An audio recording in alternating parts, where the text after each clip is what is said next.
Good morning, everybody, and thank you again for being here. Father's going to give his last talk on spiritual warfare, so I just want to remind people, I think most everybody knows there's a restroom up here, and the men's is on this side. The women's is over here down the stairs to the left. And I want to thank once again, Father, for all you've done this weekend. We'll talk again after you're done, but thank you for being here. For everybody who doesn't know, this is Father Ripperger, so thank you, Father.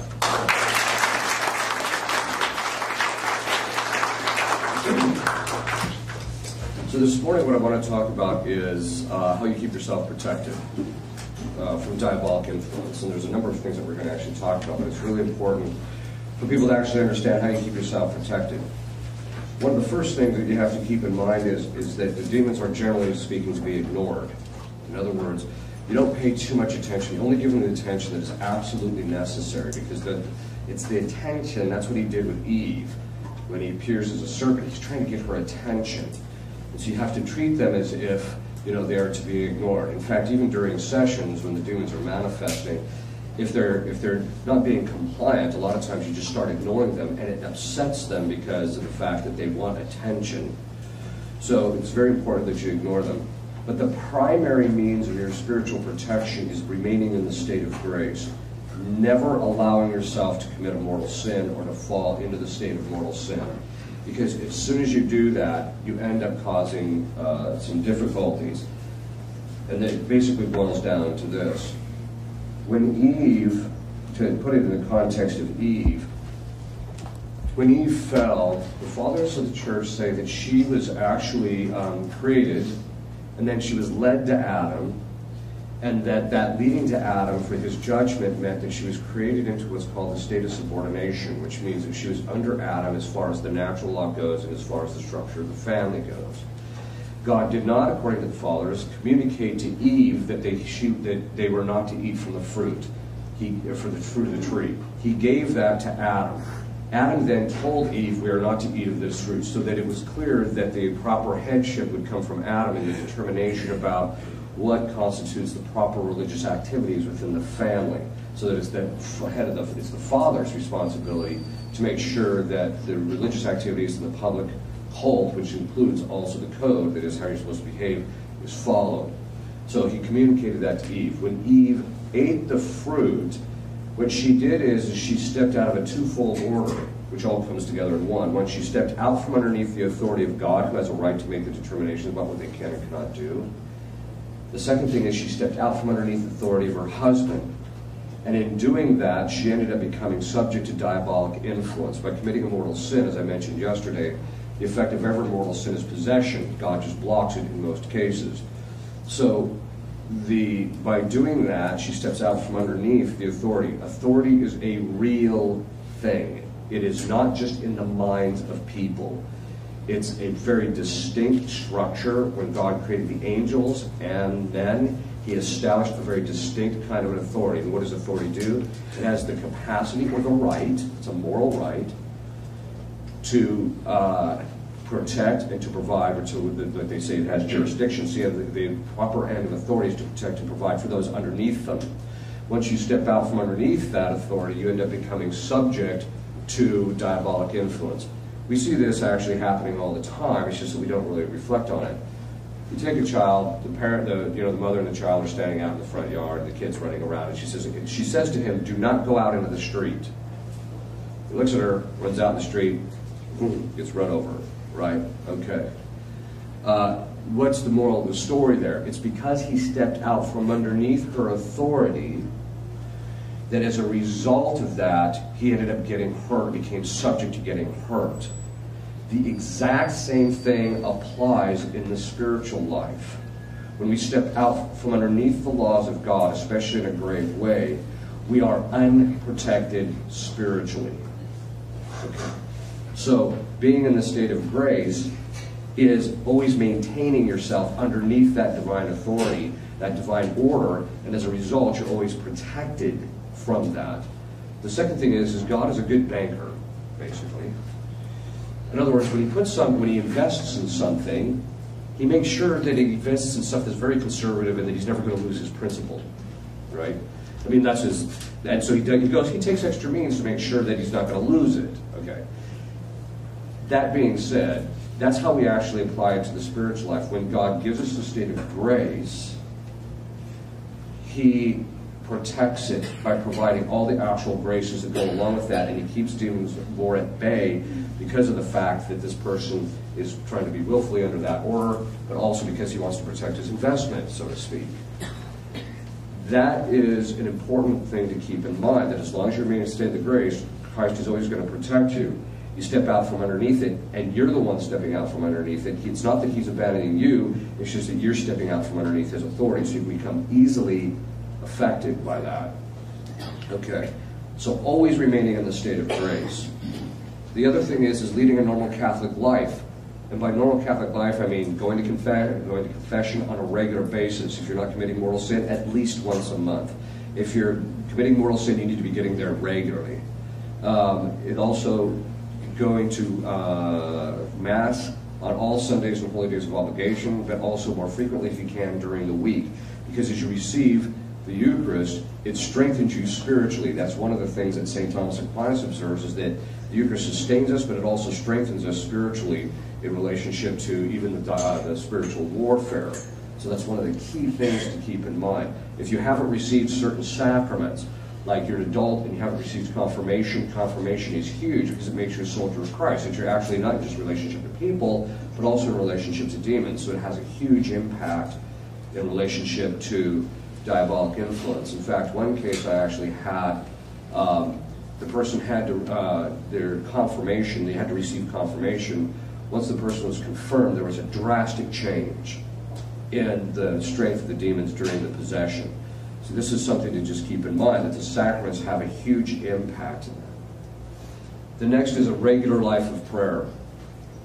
As I mentioned yesterday, St. Augustine says that he who does not pray will not be saved. So the moral of the story is you have to pray to fulfill the requirements of justice in relationship to God. But as you pray more and more consistently, demons don't want to get involved with you, because the person who prays a lot is much more sensitive spiritually, and so they're much more likely to recognize their activity, which means they're more likely to take a beating, which they don't want to take. And they don't want to get humiliated in the process. And this still doesn't mean that God doesn't throw them in the ring with you from time to time, despite the fact that they don't want to be there. But the regular prayer is very important. Now, there's different kinds of prayer that are really key to fight off diabolic and getting any kind of diabolic obsession, but also to conquer any type of consistent temptation in a particular area. In fact, St. Thomas says it's impossible to root out imperfections without a consistent life of meditation. He says it's impossible. And so this is a very key thing, because the meditation in the lifting of your mind and heart to God, which is the definition of prayer, when you lift your mind and heart to God, you're thinking intellectually, or you're using your intellect and the will. And those are precisely, as we showed yesterday, those are the avenues of attack for the demons. So as you're praying regularly, the demons are going to back away from it. So diabolic obsession and temptation are heavily influenced or kept at bay, and you can be protected a great deal from a consistent life of meditation. I personally know of no person who has led a consistent life of meditation for 2 to 3 years and done it consistently that is diabolically obsessed or possessed. I don't know of one of them. Because one of two things is going to happen.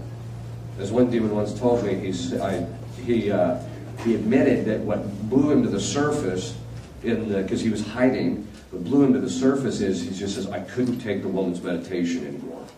She was meditating regularly, and all of a sudden he couldn't take it, so off he comes to the surface. I call it stinging fish. You know where you put the electrodes in the water, you run the electrodes, and the fish float to the surface because you stun them. And the bigger the fish, the more juice you have to give it, so it comes up. Well, demons are the same way with prayer. As you say the prayers, it stuns them, so to speak. It hurts them, and so they eventually come to the surface and they'll manifest themselves if they're possessing. If they're not possessing, they'll leave you alone. They'll get away from you because they don't want to deal with the pain of looking at what you're looking at. Okay, in the meditation. There's also other kinds of prayers. One of them is binding prayers. No, a binding prayer is basically a prayer which you say in order to bind the demons from a certain kind of an activity. So it's very simple. It basically goes like this. First, you have to name the spirit. So you have to figure out what's his behavior. And this is why I mentioned, praying to Our Lady of Sorrows to ask her to reveal the nature of the guy that you're dealing with is really important. So once you find that out, then you just say, spirit of, and then you name him, like, so if it's anger, spirit of anger, or fear, or lust, or whatever the case is, spirit of, I bind you in the name of Jesus. And then you can add several other things, like in the name of Jesus, by the power of his precious blood, by the intercession of the Blessed Virgin Mary, etc., or by a particular saint that you have a devotion to. I bind you in the name, and I command you, this is the short version, I command you to go to the foot of the cross to receive your sentence. To receive your sentence, okay. And then you just make the sign of the cross. This is a very, I don't know why I can't do anything this way. So then you make the sign of the cross. Okay, this is a very powerful form of prayer. Back to the question of authority. One of the big problems that we have as exorcists is people show up on our doorstep and they're diabolically possessed or obsessed because they were running around doing deliverance ministry on other people and they didn't have sufficient authority to do so. As I mentioned yesterday, saying binding prayers for you can say it over something you have, because it's a form of command. I bind you as a form of command. You have to have authority over the thing you're binding the demon in relationship to. So if it's your property, or if it's you, or if it's your children, because you have authority over your children, then you can do so. If you start binding demons in relationship to other people that you don't have authority over, because you don't have that authority, you don't have the protection. God protects the person who exercises their authority in a rightly ordered way. He protects it because he was the one who established it. In fact, he established it for protection for other people, and so he'll also protect the person that's doing that protection as well, as long as he remains under God, of course. So the people, you don't do that. You have to change it. So the way you change it is, Jesus, I ask you, so it's a petition, or you ask Our Lady, I ask you to bind the spirit of, and command him to go to the foot of the cross, so that it's they are the ones who actually do it, not you. That will keep you actually protected. One group of people that we have noticed that seem to have some type of protection in using these kinds of prayers are siblings and children in relationship to their parents. And we think it has something to do with the fourth commandment, that their obligations of the fourth commandment give them the ability to say these prayers because they have to take care of them from, in their old age, or they have obligations to their siblings. And so it seems to have that people can say that and it doesn't seem to have an effect. One of the areas that I commonly will tell people to use this in is in conversion. If you're trying to convert somebody, there's a positive and a negative aspect to the conversion. The positive aspect is they have to receive the actual grace of conversion. If they don't receive it, they're not going to convert. It's that simple. But that's not enough. Because the demons can step in and by playing on our mental faculties, they can actually block people's giving consent to the grace or going along with the grace. Even though they might be getting that grace and get gnawed at, they're going to stop.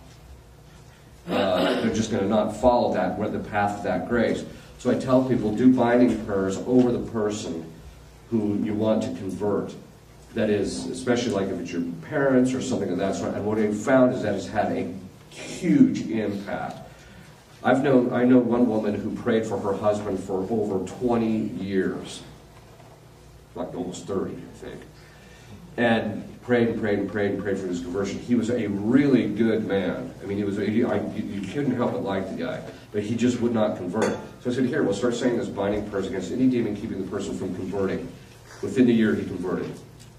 So this is, and you say it once a day or whatever the case is for another area. So you can do that for conversion, people who are not doing the right kinds of things, etc.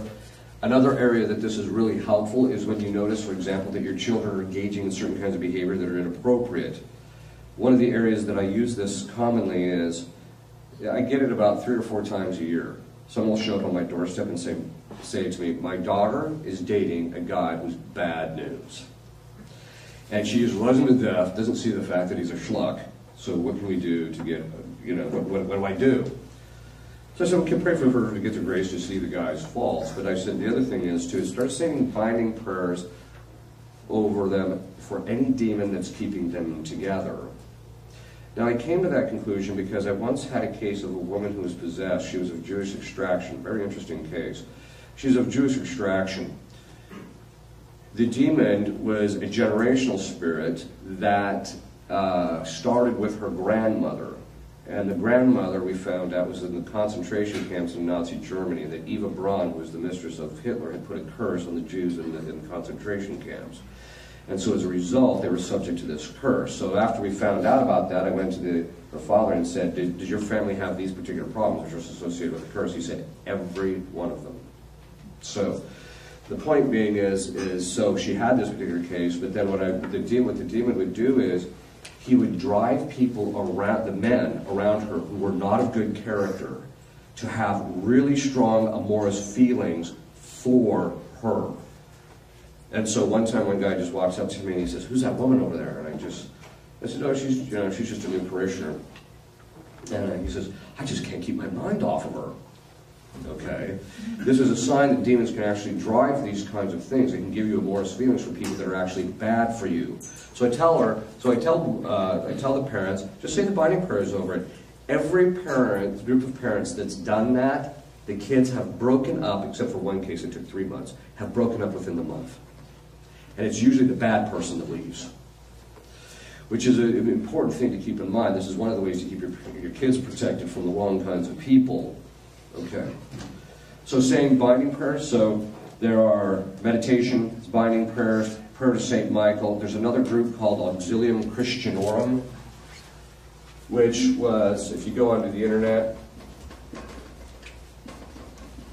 you can download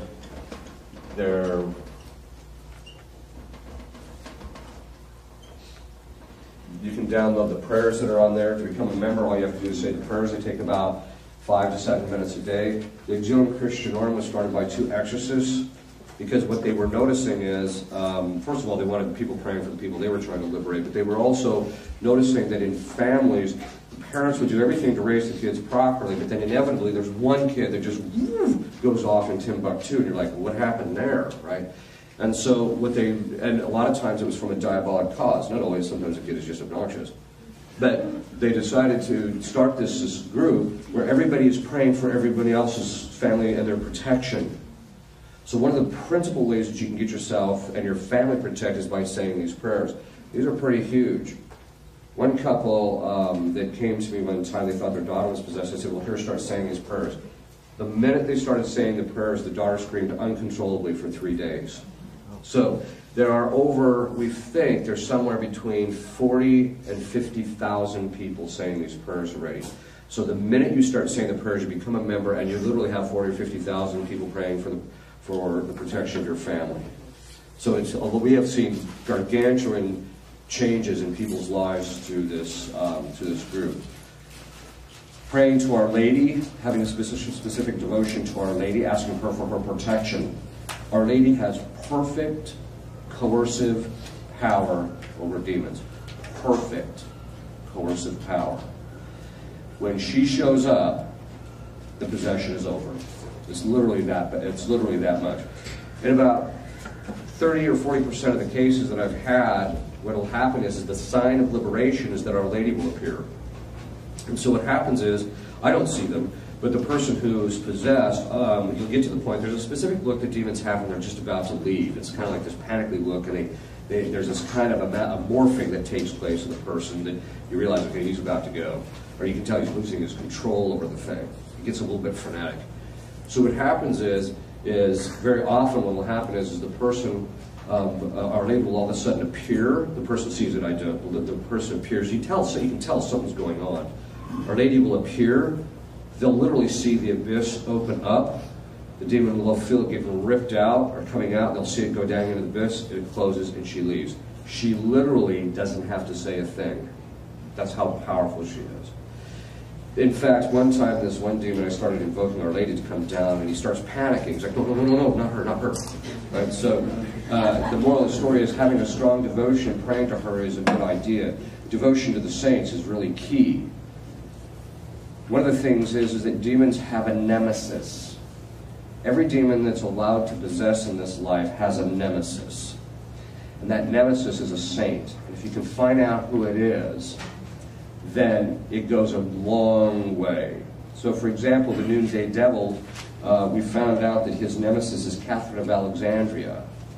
I asked him, why is she the nemesis? He said, because she conquered me in this life. So this is a very key thing to keep in mind.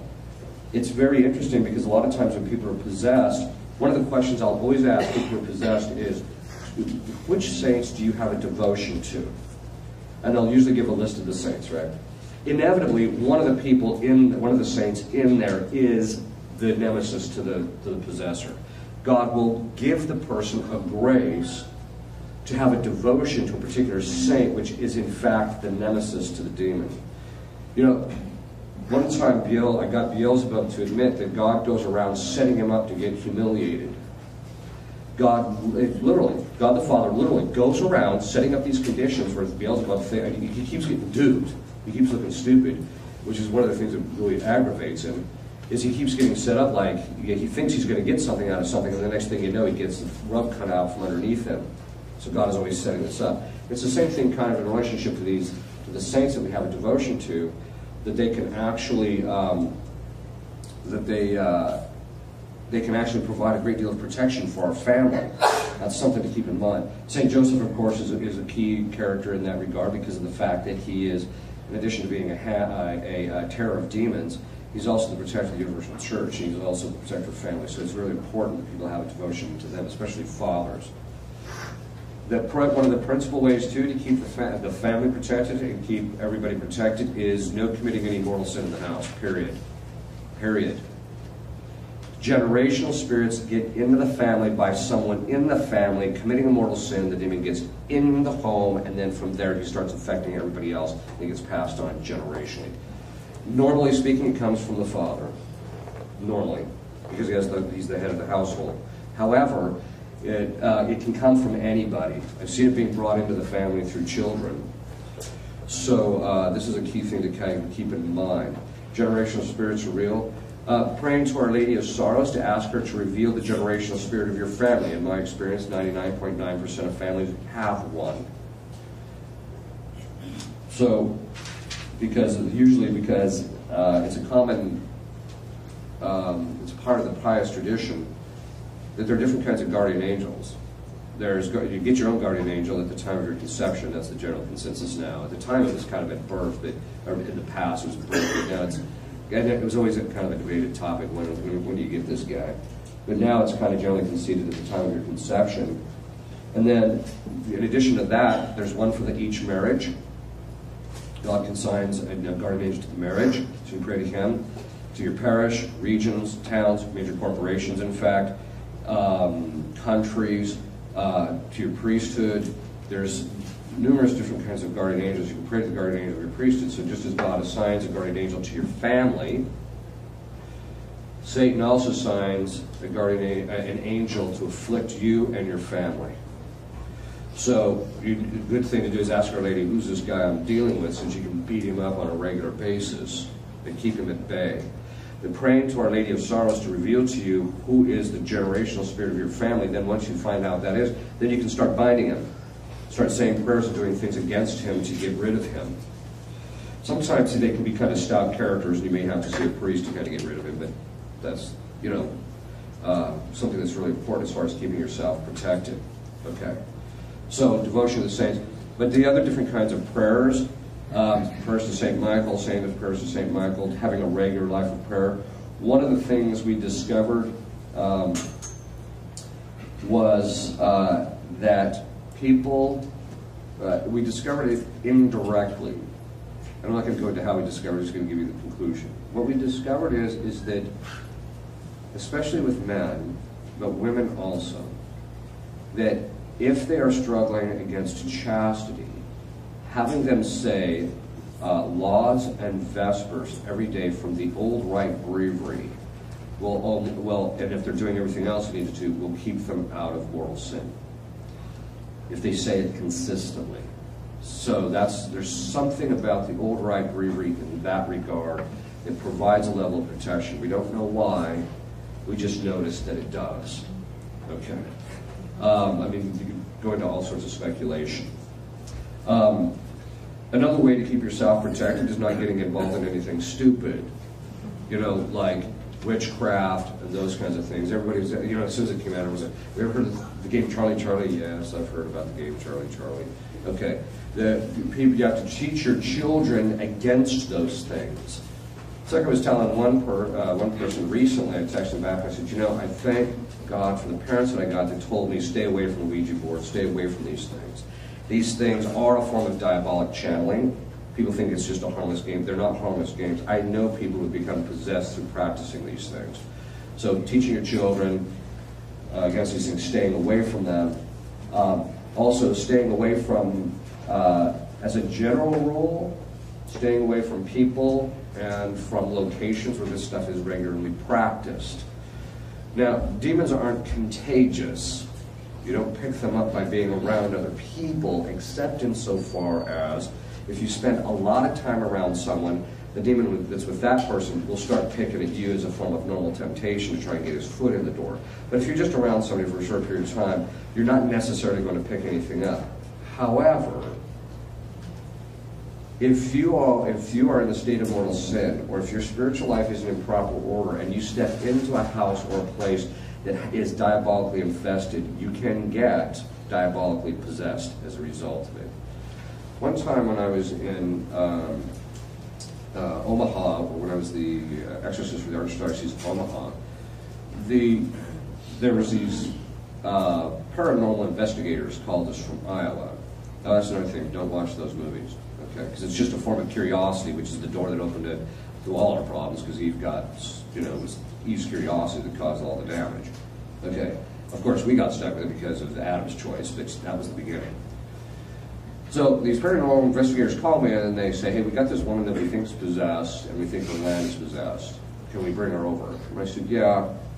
So the other exorcist that was with me, I said to him, you know, why don't you say when she came, I said to him, you say the prayers to exorcise the land from a distance, which can be done. It's not as effective, but it can be done.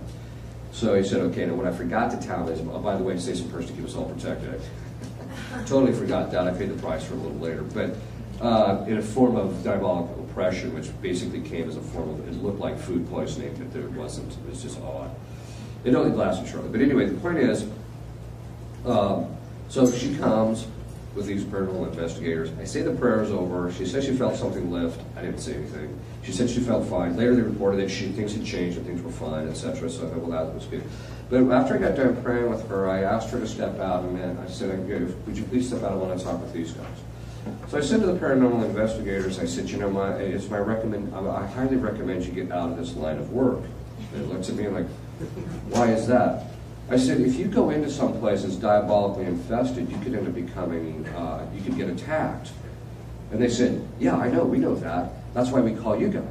And I said, once you've entered, it's already too late. And they just kind of looked at me. After they left, I said to the head possessor, the other exorcist, not head possessor, sorry. I said to the other exorcist, normally I don't see these things. Usually I have to work with people a little while to actually see the possession. But this was one of those. I looked at him and I said, the head paranormal investigator, he's possessed. And so the point is that you have to be very careful. I've also seen other people become diabolically obsessed and possessed by going into places that were heavily infested. How do you keep yourself protected from those things? Well, by all these things that we've talked about, but other things too can be very helpful, like use of Benedict metals. Put them in the four corners of your property. You can also put them into the entryways to your house. Wearing them, keeping them on you. Make sure they're blessed in the old rite, though, and not in the new rite, because in the new rite they dispense with all the exorcisms over the thing, which basically removes its efficacy in large part.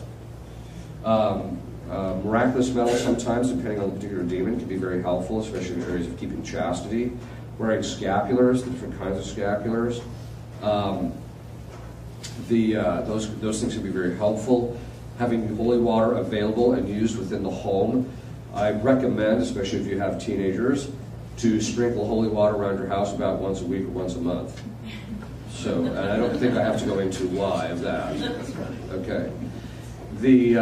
Also getting exercised holy oil. I recommend that, and I tell people feed it to your kids, so that if there's any, that it provides them protection, but also if there's anything diabolic, it'll actually drive them out. 2, you can use the exercised oil to bless your children every night. Now, one of the things that most people don't know, most traditional Catholics don't know, is that from the time of the Old Testament on, because of the nature of spiritual fatherhood and spiritual motherhood, the parents can bless the children by a commanded prayer. They don't just have to ask. They can actually command the prayer. And when they say, God bless you, and they make the sign of the cross on the child's forehead, he actually receives a blessing. And the priest can do it over everybody. They can only do it over their children. The father can also do it over his wife. The wife cannot do it over her husband because she doesn't have authority over her husband. So, but she can say binding prayers for her husband because of the marital contract, which gives her rights over the body of her husband. So she can do it under that. Using exercise salt, feed that too. One time I was in a seminary, and I decided to exercise all the salt in the building. The next day, 2 seminarians that we were very concerned about decided to leave. So whether it was a connection or not, I don't know, but that's the type of thing that you'll generally see. Now, I'm not suggesting you use it to get your kids out of the house, but I am suggesting that it can help your children, and it can help you, too. The other thing is make sure you keep yourself protected by doing these things. There's another kind of prayer. We discovered this through a case of diabolic possession because the demon was oppressing the woman's finances, and so I decided that I had enough and decided I was going to get out of this guy how you break diabolic oppression. Because with diabolic oppression, basically exorcists had always said that you just increase your prayer life and it'll go away, which is true, it will, but it takes an inordinate amount of time very often. And unless the oppression is connected to a curse, in which a priest can actually just say the prayers and break the curse, and then the oppression will lift, which I've seen happen. It just doesn't happen that commonly. Usually most diabolic oppression is the result of either the person committing some kind of sin or someone else engaging in things. We're seeing a drastic rise in oppression because of people being involved in witchcraft and things of that sort, so, and Satanism and their neighbors doing all that kind of stuff. So as a result of that, we're seeing a rise in it. So I thought to myself, I want to get this out of him. Well, it was the 3 most brutal sessions I've ever had as an exorcist. This guy did not want to give this information up. And like I said, it was 3 of the most brutal sessions. Finally, we get to the end of the last session, he started coughing up the information. Now, again, I put it colloquially. It was a much more formal process in the quote, dialogue, ecumenical dialogue between me and this demon, unquote. Okay. What I did is, basically, this is what he said. He says, look, we do not have rights over you or your property. Christ only gives us permission to come in and afflict them. And I said, okay, so how do you break it? He says, well, it's like any other right.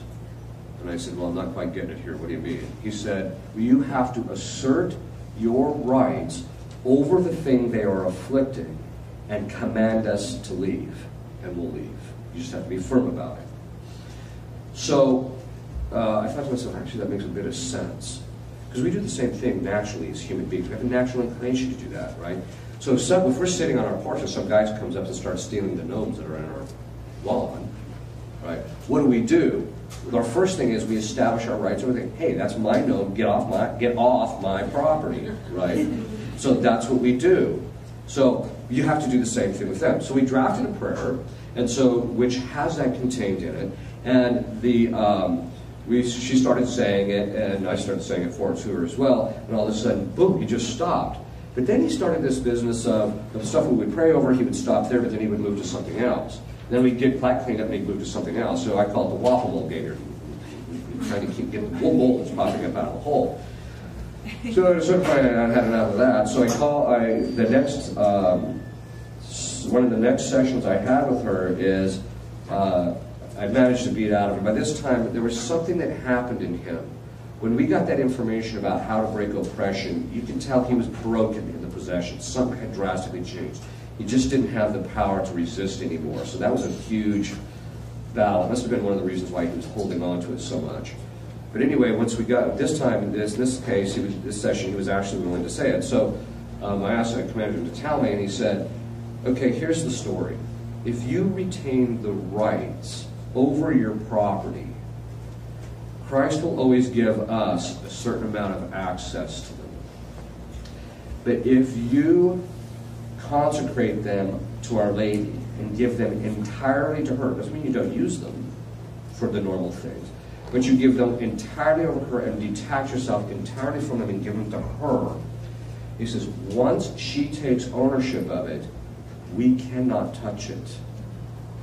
That's pretty big. So we drafted a prayer based upon the total consecration of St. Louis Marie de Montfort. We modified it to include the specific things that they were affecting. It has had a gargantuan effect on the people who have said it, who have suffered from diabolical oppression. In fact, there was a doctor once whose his finances were being oppressed at his work. And so he said the prayer, and it immediately stopped. Everything changed, and everything started functioning normally, which tells you something. Okay. So saying those prayers is one of the, and I tell people sometimes, well, if you're working in some area of the church, if you're working in the church or you're doing these other things, because demons like taking out people that do good work, or if you're trying to lead a good life, one of the things is that very often it's the Catholic families that are leading. You're trying to lead an Orthodox Catholic life. They're the ones that are attacked the most. I'll often tell them, consecrate your exterior goods and do all these things to keep your kids protected, and maybe you won't be attacked as badly. But that is something that's quite important. Is to maybe you should consecrate your stuff to Our Lady so that it doesn't end up getting affected. So there's some of the things that you can do in relationship to it. Padre Pio said that the weapon in spiritual warfare is the rosary. Saying a daily rosary every single day. I personally don't know of anybody who says the rosary consistently every day and has done it for years that gets extraordinarily diabolically attacked. Now, it doesn't mean that somebody who has it pre-existing won't end up suffering from the diabolic attacks after they're saying the rosaries, but this is one of the things that will help to drive him out very steadily and very readily. So these are just a few of the things, the various sacramentals of the church, as I mentioned, devotion to the specific saints, saying the prayers to keep yourself protected, because the father and the mother, but because the father has the authority over the family, then I tell the fathers that one of the primary failings that I have seen among even the best of Catholic fathers is the failure to pray for the protection of your children. Because you are the authority, your authority is not just about, to provide and protect isn't just a material thing. It's not just there to get the money and bring home the bacon, and it's not just to keep, intruders out of the house with your big shotgun. But anyway, the point is that it's not just to protect your family spiritually or physically, it's to protect them spiritually and to provide for them spiritually, to provide the grace but also to protect them. And this is something that's very important because very often you'll just ask when they start having problems, have you been praying for your kids' protection? No, well, there's part of the problem. So following the right order, children can avoid becoming diabolically influenced by being obedient to their parents, by respecting their authority. Same with wives in relationship to their husbands. There's a whole different thing. So the point is burning a candle in your house that's been blessed by the override of exorcism can drive demons of the air out of your house. Demons of the air are real. They're mentioned in Scripture. When I mentioned that, everyone said, I've never heard of that. Well, you ain't been reading the Scripture, have you? Because if you did, you would see that it's actually in Scripture. So they actually make reference. I'll give you an example of how we know that there's demons of the air. I just did it this last month. one of my spiritual directees texts me because we had 2 tornadoes touch down on both sides of where our main house is. One was to the south of us, which was heading our direction, the other one was just to the north of us. And she says, you better take cover. So I text her back and I said, nah. I said, I'm just going to go back to because the priests have individual residences on the property. So I went back to my individual residence because we're semi-contemplative or semi-aeronautical. So I went back, I said, I'm just going to go back to my residence and I'm just going to say the prayer against storms and tempests. That there's a ritual that priests can say to actually exorcise the air. So I started the prayer, I started the exorcism. 15 minutes later, I stopped.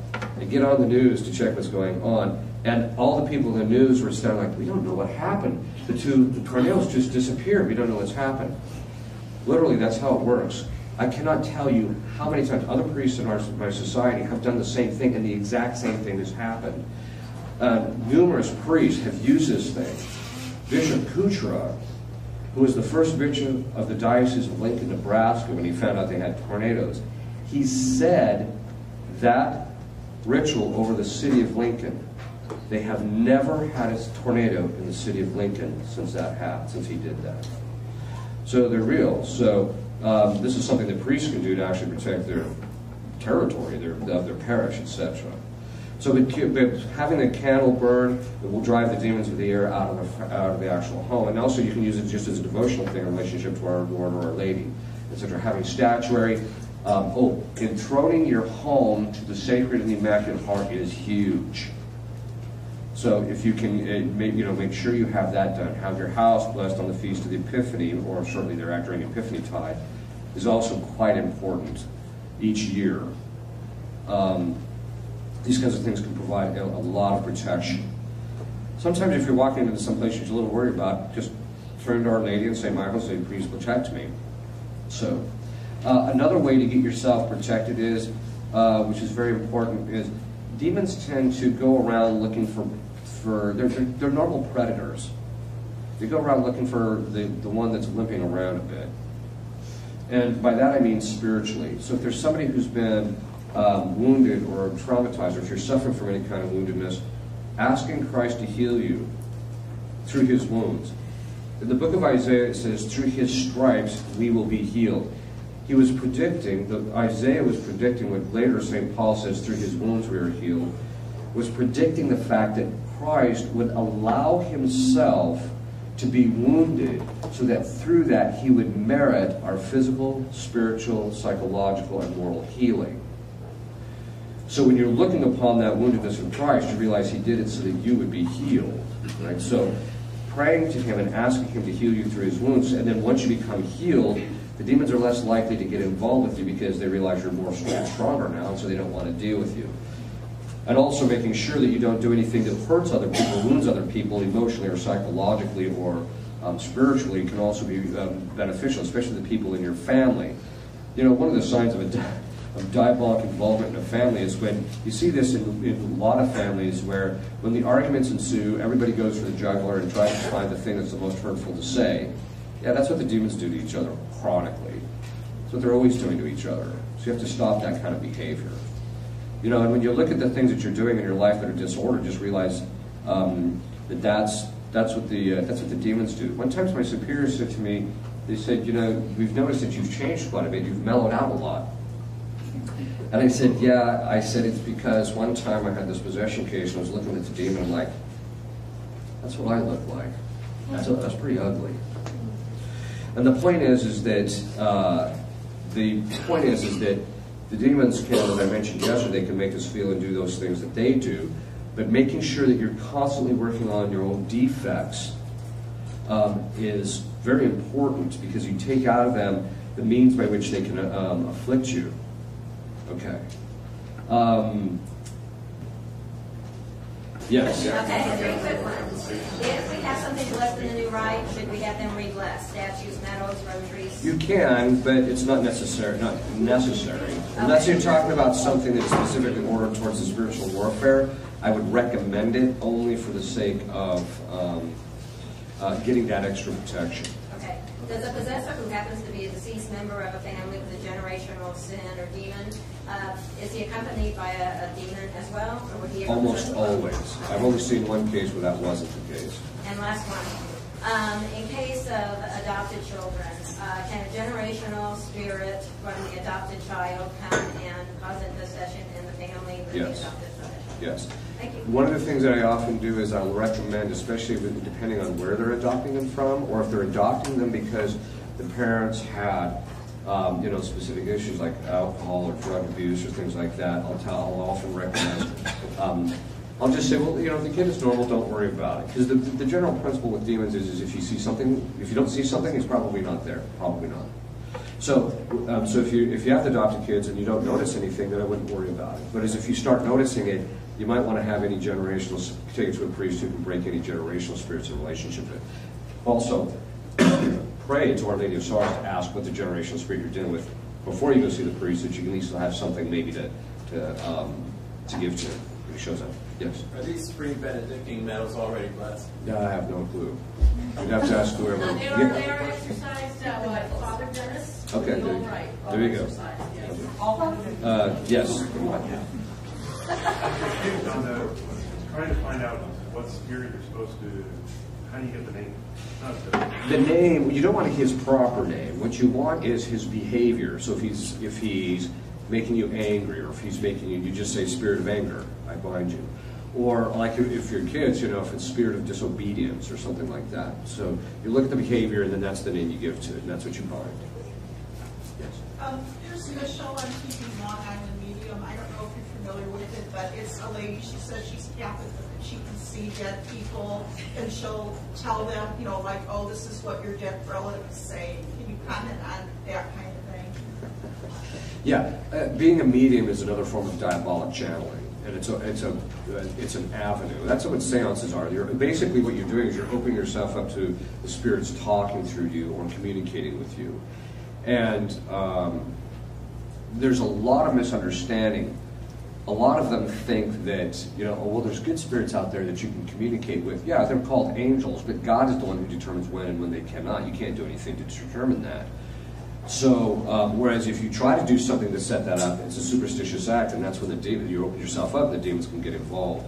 So in her particular case, I've watched her just a little bit, just to get a sense of her. I think my take on it is that she's one of these people that's extremely adept at reading situations and people, and can kind of get stuff and do certain things. Whether there's anything that's diabolic about it, I'm not real sure, because I haven't seen anything like it, but then she's just really adept at reading people. The other thing is, too, they do the normal tricks. There's somebody in here whose parent just recently died, and you're suffering from it. Well, you can say that about any group this size, right? So you just have to watch for those kinds of things. So I tell people, avoid those kinds of shows, avoid the paranormal shows, because going around looking at that stuff. The big thing that was in vogue for a long time was going to cemeteries and trying to summon the dead, that kind of thing. You just open yourself up to get whacked. Okay. Things in our own body is a divine decree. St. Thomas says that the will is a universal power. And so there is some speculation that things like telekinesis and things of that sort were when Adam and Eve had them. And that at the fall, God truncated it and restricted it removed their ability to affect things outside of themselves. So once you're released from the body, the will still retains that universal power. So it has the ability to affect other material things, God permitting.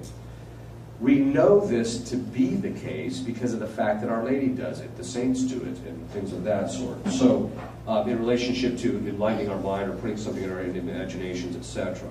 Okay.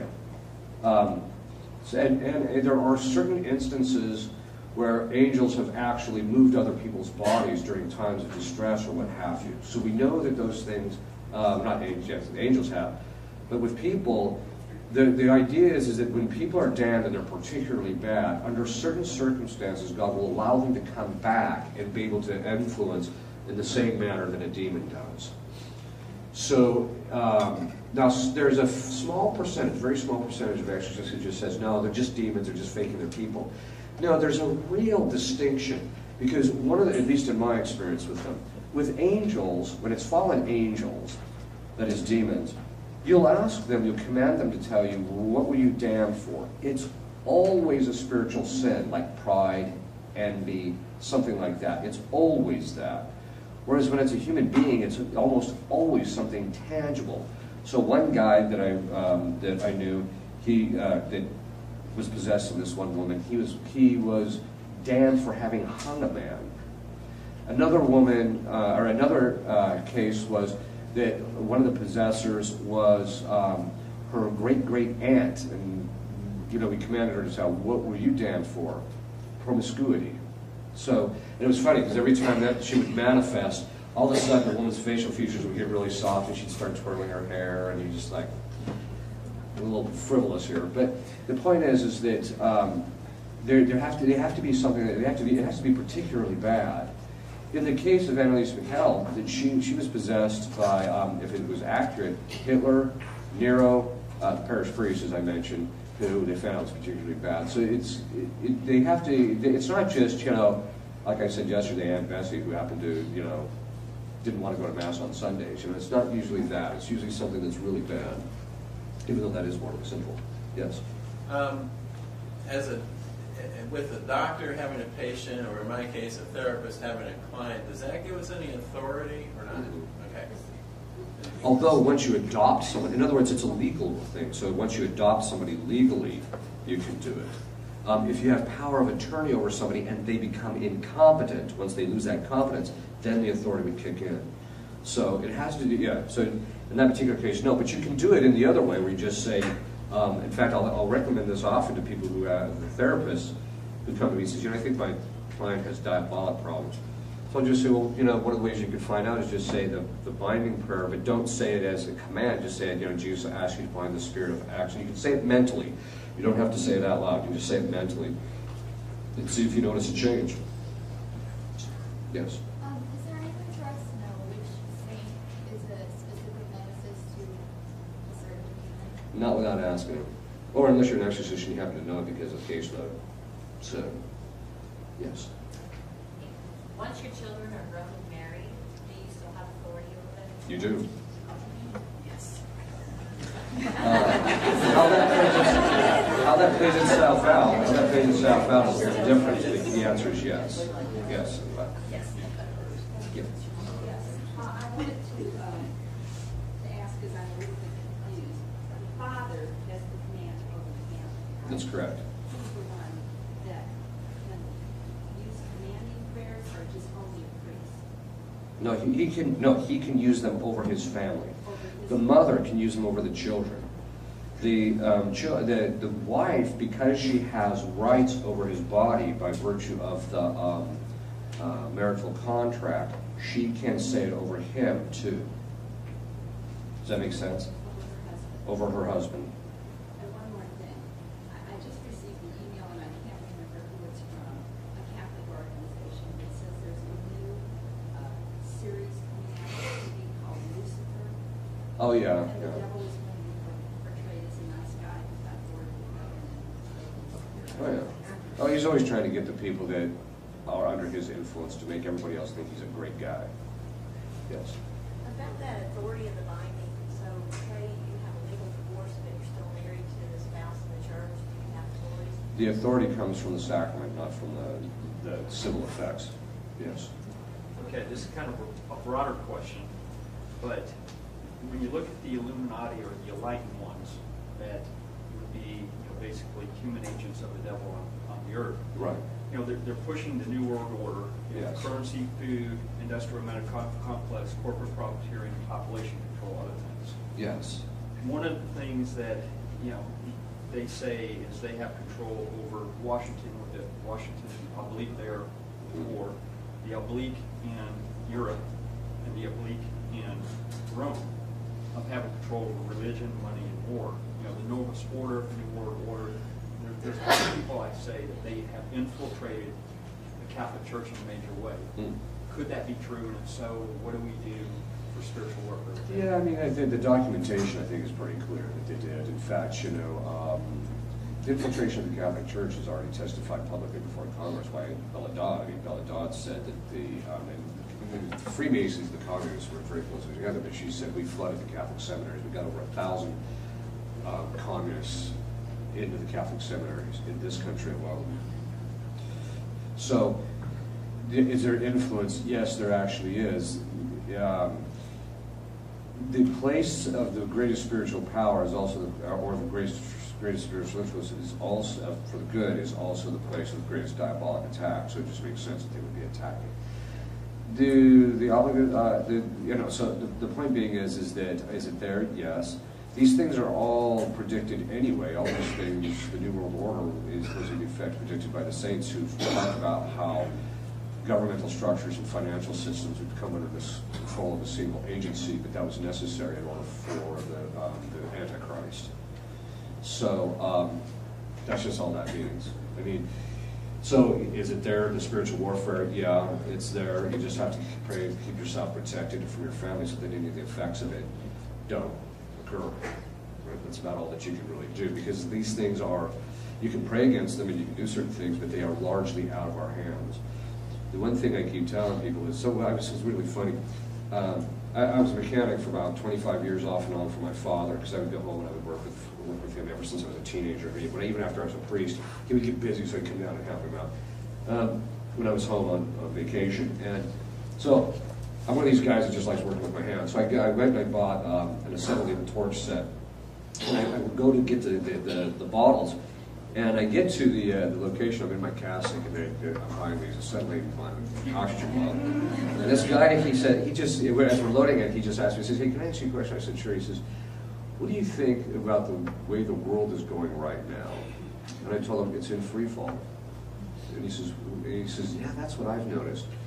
That since about 2008, roughly, this thing is literally spiraling down with nobody putting any brakes on it whatsoever. There is literally no public agency that's trying to slow this thing down, that is effective in any manner whatsoever." And I think that's just kind of generally where we're at. And some people ask me, "Well, what do you think about that?" And I said, "Well, I just think it's God setting us up to get spanked. Because we're bad children, and He needs to spank us, and it's coming." So what that's going to look like, I don't know. I really don't want to speculate too much on that. So, yeah. When you're doing exorcisms and everything, you're saying you're speaking to the demons. Are they speaking through the other person's voice, or sometimes it's their voice, sometimes it's the demon's voice. I've only heard a demon speak directly to me without any kind of physical agency once. They usually don't do that. Christ restricts that usually. So what they do is they'll move the vocal cords and stuff and actually speak through the person. So, yeah. When I have authority over my nephew who comes to stay with my husband and myself every summer, he comes from a broken home, divorced parents, and my brother's on the road, he's a trucker, and so he's not in the house with us, so he gives us charge over his son. So would I have authority over my nephew? Not the spiritual authority that would let you do the binding prayers. Okay. How? By commandment. So you just ask Christ. Have to be asking. Right. Okay. Yes. Well, response to her question, could she ask the Father to extend His authority over her? No, it's not delegatable. Okay. Yes. When you said like we're in free fall, I think we have to start not being closed in ourselves and merely protect. I believe everything that you said, and I think it's wonderful, but I think we have to reach out. Oh, yeah. And I have a problem because the Holy Father says we have to risk ourselves and smell like a sheep. And I can give you an example. I only told this story to Richard Holland here. I was in Japan, in Hokkaido, as a catechist, and the pastor told me, I could go to Shiganotani, this coal mining town, and I had 8 people. We'd sit in a room on the floor, which, was the bedroom and everything else. One room serves everything. My problem was I taught the catechism, and it was in Japanese, and then used the scriptures. They had the scriptures there, and so I could relate them to Christ. However, when I looked on the wall, there was a 5-foot wide poster on there. There was a suntory.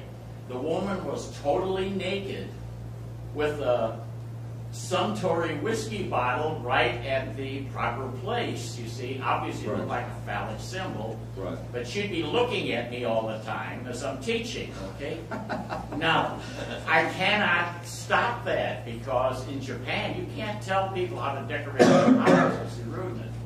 So my thing was to just keep teaching. How much is basic taste? No, sorry, okay. This is the devil looking, you know, as it were. Okay? And right near the time when we were finishing and they were getting ready for baptism, I went in, and lo and behold, there was 2 oval pictures there, the Sacred Heart of Jesus and the Sacred Heart of Mary. I didn't say anything. Right. After the class was over, he said, you know, what we had on the wall after your teaching here didn't speak to us anymore. That was a suntory. After that, I went to OU Body to start out. Well, the teacher would invite me into the home at night. And, of course, they had these liter bottles of beer. And in Japan, you cannot pour your own beer. He has to pour it for you, and I have to take care of him. And so after I get loaded with beer, I said, man, I can't, you know, I couldn't drink it anymore. Well, he thought I wanted whiskey, so I'll come to Suntory. The wife was the Suntory lady now, clothed, however, and I had this whiskey. Well, by the time I left the house, I said I had things to do the next day. I was radiating. I had to walk in the snow. Now, the snow was 2 meters deep, and we boarded up the windows on the first floor. And so I was radiating, and I remember telling a priest, I said, you know, this boozing for Christ is kind of hard. What I'm bringing out is what the Holy Father is saying. You kind of risk yourself a little bit. And that side can wear you out, you know what I'm saying? And I never was told anything about the devil, I believed in the devil and the angels and prayed. Right. Yeah, I mean, it's true that you have to, there's a distinction between, you don't risk your family, but it's true that it's based upon our own particular circumstances, that we might be in a circumstance where we do have to go out of ourselves in order to help somebody. We just have to make sure that we're not putting ourselves at spiritual risk of committing any kind of grave sin or anything. But yeah, no, I mean, I agree, you do have to help people, but right now, my basic point is that you have to. In fact, I think what you said brings up a very important point. Right now, I think it's gotten so bad that trying to get the overall, like the governmental structure and all these things straightened out, you're not going to get those things straightened out. It's got to be on a person-by-person basis. That's where you've got to deal with people. And when you see people are open, then that's when you make the entrance. Yes? You mentioned something about the Freemasons just a little bit ago. I've got a family member a couple generations back who was involved, and on a very low level, not the high levels, so I doubt he knew anything about high level. So I just wondered about our family's vulnerability. All they have to do is enter the lowest level, and your family can become subject to the Freemasonic curse. Now, it doesn't necessarily mean that you have it, but you want to say the prayers to break the Freemasonic curse. There's a specific prayer. There's a set of prayers, yes. Is that on your website? No, but you can email me through the website and ask for them. Yes? Yes, do we have authority to bind under a godchild? No. That's a common opinion that most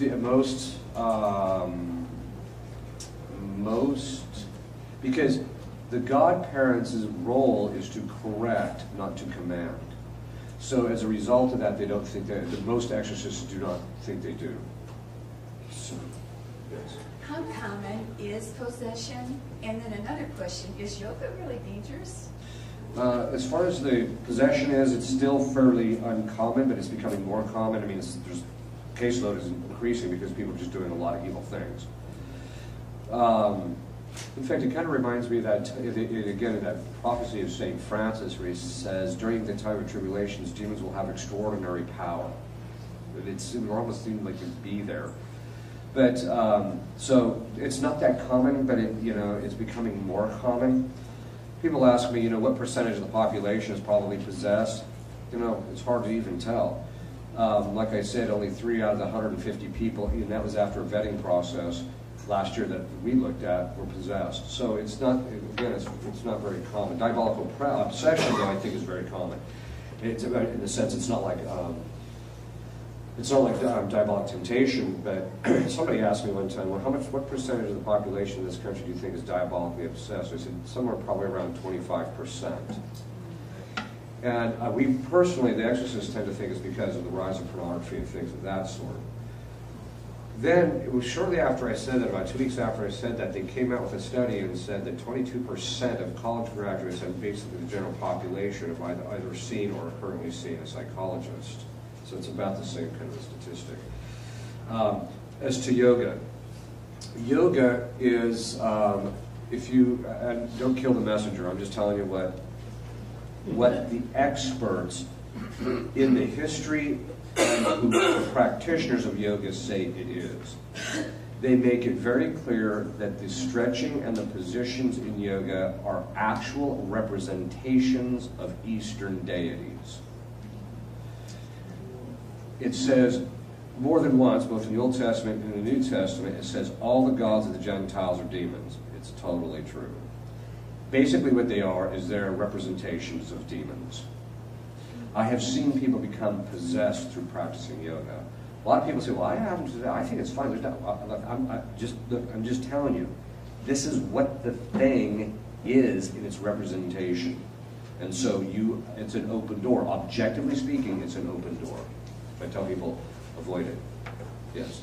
Are Jezebel, Delilah, Apollyon the Destroyer real demons? Yes. Yeah. I went to a graduation party and they rented the lodge at the Freemason place. Did I open myself up to infestation by going to that party? Yes, I've noticed something. Speak to me after.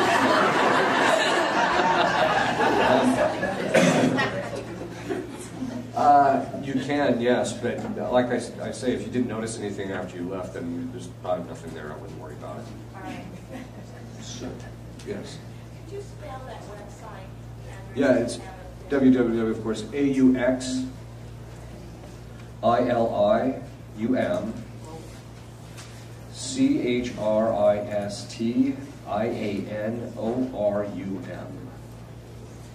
It's the invocation of Our Lady as Help of Christians.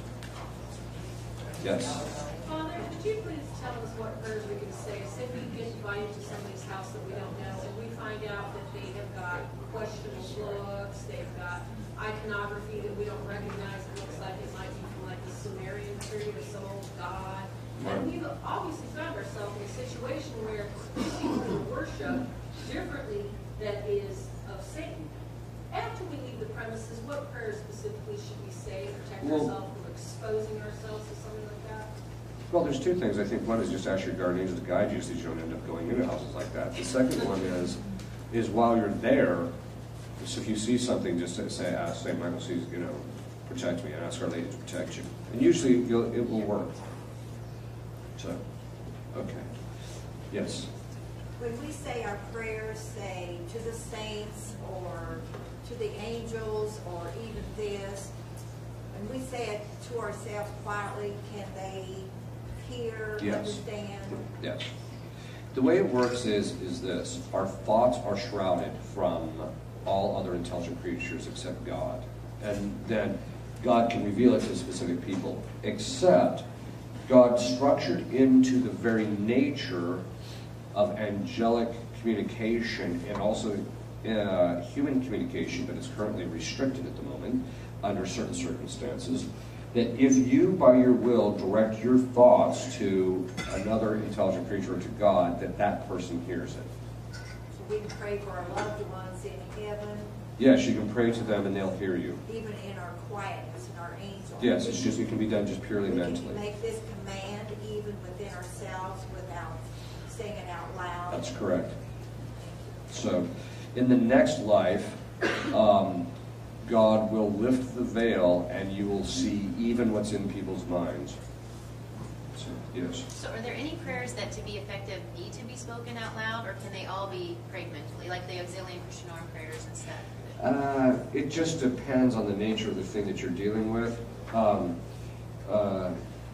Usually, my experience is if it's said it loud, it usually has a bit more efficacy. But sometimes it just depends on the particular demon. You just do it mentally, and he's hearing you, so he obeys. So, yes. There's a scapula called the scapular protection. I don't know what the official name is. I think it came from a venerated possible saint from the late 1800s. Are you familiar with the big purple one? I am. I can't I'm a find. big promoter of it, actually. They're so hard to find online. I'm wondering if it's one of those things that haven't been approved by the church. And I've just been discovering this lately because it's been really effective, telling people to get them and they have problems with purity. It almost like stops the temptations. It's yeah. Okay. There's a website called sacramentals.org. You just go on there and they actually have them. They always keep them. They've been a big promoter of Mary Julie Jahani, which if you ever get a chance to read her visions, they're quite astounding, actually. They're like $13. They're $13. I thought they're kind of pricey, probably because they can't find them too many places. What are they? I think it's because they're extremely hard to come by. They have to be made from scratch, basically. They're not mass produced. What are they called? They're called the purple scapular. And basically what the purple scapular is that Mary Julie Jahani asked Christ for a scapular, and he gave her the purple scapular, which is supposed to protect you and your family from the effects of the chastisement. So that's one of the things I recommend to put in your house. You don't have to wear it, you just put it in your house. So, Yeah. so you don't, I wear the brown one, so you don't wear both of them? No, you just put it in your house. Yes. Well, I have a wonderful grandson who's in med school, which is really difficult. When I know he's having a really hard exam, I ask my guardian angel to be with me. Yeah, that's good. Is that okay? Oh yeah, all the time. Do it all the time. Okay, we better cut it off there. If you'll kneel, I'll give you a blessing. Benedictio Dei omnipotentis, Patris et Filii et Spiritus Sanctus, super vos et semper.